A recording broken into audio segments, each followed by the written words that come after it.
नमस्कार दोस्तों, आगामी परीक्षा में आपका स्वागत है। हम लोग आगामी परीक्षा की दृष्टि से महत्वपूर्ण प्रश्नों पे चर्चा कर रहे हैं। तो आज के टॉपिक में जो हम लोग देखेंगे वह ग्राम पंचायत को देखेंगे। ग्राम पंचायत से प्रत्येक परीक्षा में 1-2 प्रश्न देखने को मिलता है, इसीलिए यह टॉपिक महत्वपूर्ण हो जाता है। तो आज हम लोग इसी पे विस्तृत चर्चा करेंगे। चलिए शुरुआत करते हैं। ग्राम पंचायत। ग्राम पंचायत अनुच्छेद 40 में वर्णित है। अनुच्छेद 40 कहता है कि हर राज्य में ग्राम पंचायत होना चाहिए। इसके लिए ही ग्राम पंचायत का गठन करने का जो जिम्मेदारी है वो राज्य को दिया गया है, ना कि केंद्र को। तो बार बार प्रश्न पूछा जाता है कि ग्राम पंचायत जो है वह कौन गठित करता है या गठन करता है, तो यह राज्य का दायित्व है। और अनुच्छेद 40 के तहत इसको दिया गया है। चलते हैं आगे। इसमें कहता है अनुच्छेद 40 को गांधीवादी तरीके की जीत कही जाती है। चूँकि यह गांधीवादी शब्द है, इसमें कहता है कि गांधी की अभिलाषा थी कि त्रिस्तरीय वो गांव से लोग जुड़े, इसीलिए उन्हीं के नाम पे यह गांधीवादी सिद्धांत या गांधीवादी तरीके की जीत कही जाती है। क्योंकि वो चाहते थे ग्राम स्तर से कोई भी काम स्टार्ट हो, तो ग्रामीण तक लोग पहुंच नहीं पाते थे। तो ग्राम पंचायत के हिसाब से लोग ग्राम गांव जुड़ पाएंगे और गाँवों की सुरक्षा और वहाँ की सारी व्यवस्थाएं फली फूल होती रहेंगी। आगे है 2 अक्टूबर 1952 सामुदायिक विकास कार्यक्रम। 2 अक्टूबर 1952 कौन कार्यक्रम? सामुदायिक विकास कार्यक्रम आया था, लेकिन यह असफल हो गया था। कब आया था? प्रश्न पूछता है सामुदायिक विकास कार्यक्रम कब आया था, तो 2 अक्टूबर 1952 को। और ये सफल या असफल? तो असफल था। आगे है फिर 1 साल बाद 2 अक्टूबर 1953 को राष्ट्रीय प्रसार सेवा आया, यह भी असफल रहा। तो प्रश्न पूछता है राष्ट्रीय प्रसार सेवा का गठन कब हुआ, तो 2 अक्टूबर 1953 को। यह भी सफल रहा या असफल? तो असफल रहा। आगे है ग्रामोद्धार समिति या बलवंत राय मेहता समिति। इन्हीं के सिफारिश पे जो अभी त्रिस्तरीय पंचायत का चुनाव हुआ है, यह इसी के हिसाब से हुआ है। इसका गठन देख लेते हैं। तो इसका गठन याद रखिए 16 जनवरी 1957।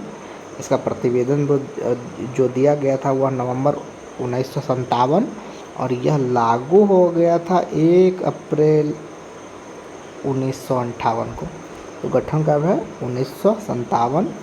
इसका प्रतिवेदन 1957 नवंबर में ही, और लागू 1 अप्रैल 58 से इसे लागू कर दिया गया था। किसे? बलवंत राय मेहता समिति को।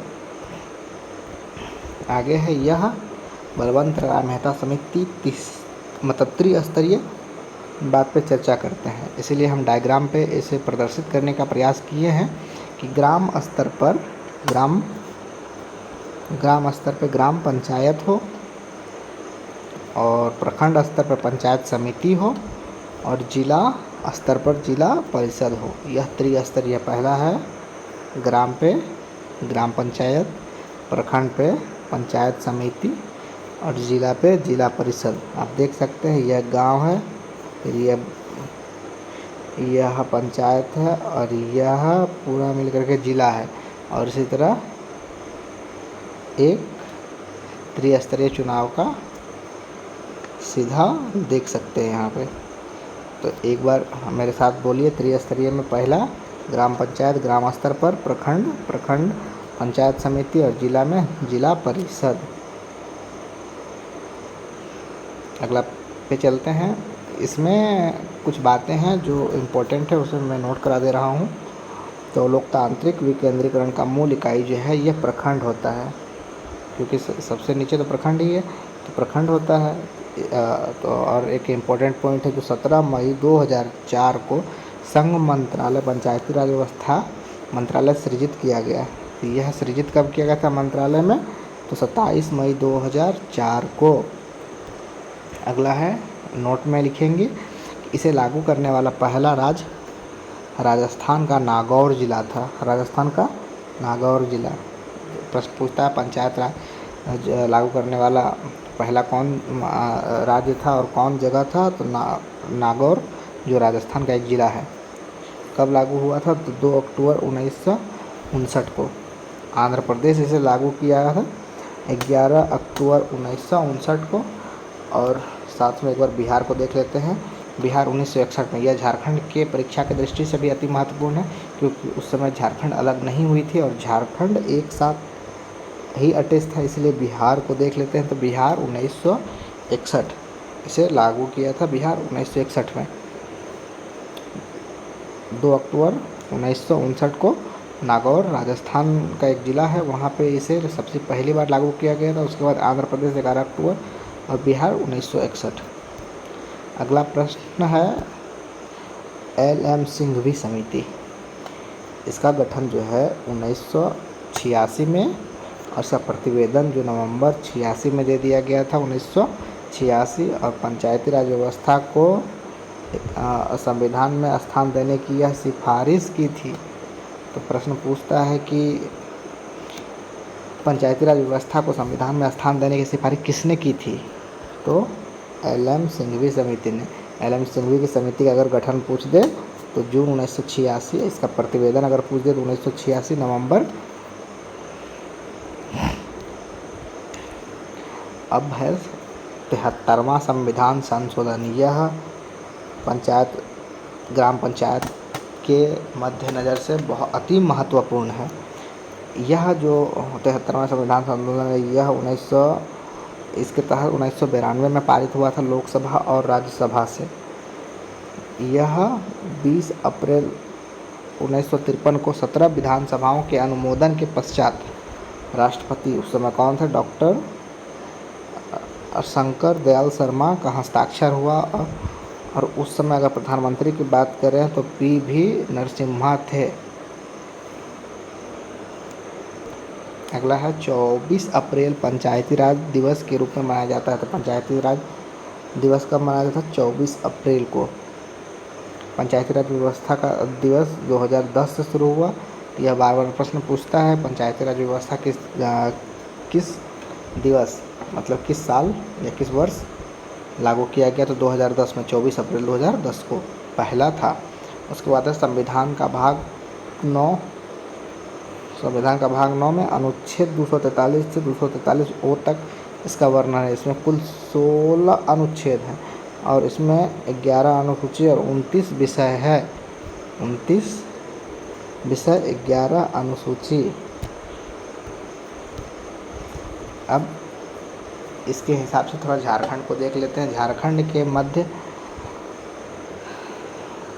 में पंचायती राज व्यवस्था का क्या महत्व, क्या स्थान है? तो झारखंड के परीक्षाओं की दृष्टि से यह थोड़ा महत्वपूर्ण है, इसे झारखंड की तरफ से देखें। तो झारखंड में पंचायती राज जो व्यवस्था है, ये ग्राम पंचायत का जो व्यवस्था है, इस राज्य में विधेयक जो है, उस समय प्रभात कुमार राज्यपाल थे। 23 अप्रैल 2001 को इन्होंने हस्ताक्षर कर दिया था। कब? 23 अप्रैल 2001। 23 अप्रैल 2001 की डेट, और उस समय राज्यपाल थे प्रभात कुमार।